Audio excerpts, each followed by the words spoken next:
నమస్తే welcome to prime nine desk analysis నేను మీ బ్రహ్మనాయుడు మొత్తానికి ఈసారి రాజకీయ రాజధాని విజయవాడలో వైఎస్ఆర్ కాంగ్రెస్ పార్టీ అయితే కొత్త తరం రాజకీయాలకు తెరదీసింది అయితే గతంలో వంగవీటి మోహన్ రంగా కుమారుడు దాదాపు 7 సంవత్సరాలకు పైగా వైఎస్ఆర్ కాంగ్రెస్ పార్టీలో పనిచేసిన పరిస్థితి ఉంది దాదాపు 2014 ఎన్నికల్లో ఆయన విజయవాడ తూర్పు నుంచి వైసీపీ అభ్యర్థిగా పోటీ చేసి ఇవ్వడం చెందారు 2019 ఎన్నికల్లో వైఎస్ జగన్మోహన్ రెడ్డి వంగవీటి మోహన్ రంగా కుమారుడిని పొమ్మని లేక పొగబెట్టి పార్టీలోంచి బయటికి గెంటేశారనేటువంటి అపవాదం అయితే మూట కట్టుకున్నారు మొత్తానికి 2019 ఎన్నికల్లో విజయవాడలో 3 నియోజకవర్గాల్లో ఒక్క నియోజకవర్గం కూడా కాపు సామాజిక వర్గానికి చెందినటువంటి నేతలకైతే వైఎస్ఆర్ కాంగ్రెస్ పార్టీ అయితే టికెట్ కేటాయించిన పరిస్థితుల్లో విజయవాడ వెస్ట్ వైశ్య సామాజిక వర్గానికి చెందిన వెల్లంపల్లి శ్రీనివాస్కి కేటాయించింది అదేవిధంగా విజయవాడ తూర్పు కమ్మ సామాజిక వర్గానికి చెందిన బొప్పన భవకుమార్కి అయితే టికెట్ కేటాయించింది అదేవిధంగా విజయవాడ సెంట్రల్ బ్రాహ్మణ సామాజిక వర్గానికి చెందినటువంటి మల్లాది విష్ణుకి కేటాయించింది మల్లాది విష్ణు గతంలో వంగవీటి మోహన్ రంగా కారు డ్రైవర్గా గుర్తింపు పొందారు అయితే ఈ విజయవాడ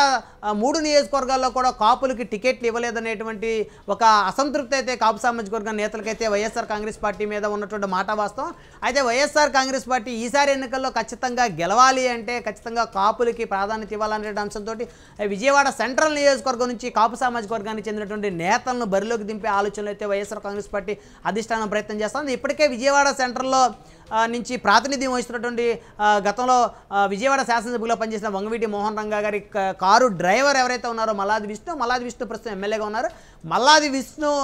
ప్రజల దగ్గర నుంచి చీత్కారాలు ఎదుర్కొన్నటువంటి పరిస్థితి ఉంది ప్రజా వ్యతిరేకతనే మూటకట్టుకున్న పరిస్థితి ఉంది మల్లాది విష్ణు గతంలో అనేకమైనటువంటి ఆరోపణలు ఎదుర్కొన్నారు ఆయన కల్తీ మద్యాన్ని ఆయన బార్లలో అమ్మి ఎంతోమంది చావుకి కారణమయ్యారంటూ మల్లాది విష్ణు మీద అనేక ఆరోపణలు ఉన్నాయి అయితే జగన్మోహన్ రెడ్డి వేవులో ఆయన 2019లో గెలిచిన పరిస్థితి ఈసారి కనీసం మల్లాది విష్ణు పోటీ చేస్తే డిపాజిట్లు కూడా దక్కించుకున్నటువంటి పరిస్థితి లేదన్నట్టు చాలా స్పష్టంగా తెలుస్తుంది అంటే సర్వే సంస్థల ద్వారా వైకాపా అధినేత ఎప్పుడైతే ఈ విషయాలను తెలుసుకున్నారో ఖచ్చితంగా విజయవాడ సెంట్రల్ నియోజకవర్గంలో కాపు సామాజిక వర్గానికి చెందిన నేతలకు అవకాశం ఇస్తున్నట్లయితే తెలుస్తోంది అయితే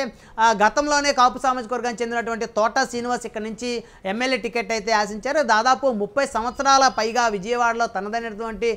ముద్ర వేసుకున్నటువంటి తోట శ్రీనివాస్ విజయవాడలో అనేక మంది రాజకీయ నాయకులకి తలలో నాలుగుగా మెలిగినటువంటి పరిస్థితి ఉంది వివాదరహితుడిగా పేరున్నారు ఆర్థికంగా అత్యంత బలమైనటువంటి వ్యక్తిగా ఉన్నారు తోట శ్రీనివాస్ అయితే వైఎస్ జగన్మోహన్ రెడ్డికి అత్యంత సన్నిహితుడిగా ఉండేటువంటి తోట శ్రీనివాస్ పేరు అయితే పెద్ద ఎత్తున తెర మీదకి వస్తూ ఉంది అయితే తోట శ్రీనివాస్ కనుక విజయవాడ సెంట్రల్ టికెట్ కేటాయిస్తే కాపు సామాజిక వర్గానికి చెందినటువంటి ఓటు బ్యాంక్ ఏదైతే ఉందో అది టీడీపీ జనసేన కూటమికి వెళ్లకుండా ఎంతో కొంత ఓట్ బ్యాంక్ను అయితే తిప్పుకోవచ్చు అనేటువంటి దాని మీద వైకాపా అధిష్టానం అయితే దృష్టి పెట్టింది అయితే తోట కుటుంబానికి రాష్ట్ర వ్యాప్తంగా అనేక ఓట్ బ్యాంక్ ఉన్న పరిస్థితి ఉంది ఈ సర్నేమ్కి సంబంధించినటువంటి ఓటర్లు పెద్ద ఎత్తున ఉన్న పరిస్థితి ఉంది అయితే దాంతోపాటు విజయవాడ పరిసర ప్రాంతాల్లో కూడా తోటా కుటుంబీకులు ఎక్కువ అని చెప్పుకోవచ్చు వారి బంధుత్వం కూడా ఎక్కువ అని చెప్పుకోవచ్చు కాబట్టి తోటా శ్రీనివాస్ కనుక టికెట్ కేటాయిస్తే ఖచ్చితంగా ఎంతో కొంత ఓట్ బ్యాంకు కాపు సామాజిక వర్గం నుంచి వైకాపాకి వచ్చేటువంటి అవకాశాలు ఉంటాయి తద్వారా గెలుపుకి ఉపయోగపడేటువంటి రీతిలో తోటా శ్రీనివాస్ని కనుక ముందుకు తీసుకెళ్తే ఖచ్చితంగా విజయవాడ సెంట్రల్ నుంచి మరొకసారి వైఎస్ఆర్ కాంగ్రెస్ పార్టీ గెలవచ్చు అనేటువంటి ఒక బలమైనటువంటి వ్యూహంతో జగన్మోహన్ రెడ్డి అయితే తోటా శ్రీనివాస్ పేరునైతే పరిశీలనలోకి తీసుకోవడం తెలుస్తోంది మొత్తానికి కాపు సామాజిక వర్గానికి చెందినటువంటి నేతలకే ఇక్కడ టికెట్ ఇవ్వాలనేటువంటి ఒక ఆలోచన అయితే జగన్మోహన్ రెడ్డి అయితే పావులు కదుపునట్టు తెలుస్తుంది మొత్తానికి ఏ మేరకు తోటా శ్రీనివాస్కి ఇక్కడ టికెట్ కేటాయిస్తారా లేదా అనేటువంటిది అయితే ఖచ్చితంగా కొన్ని రోజులు వేచి చూడాల్సినటువంటి పరిస్థితి ఉంది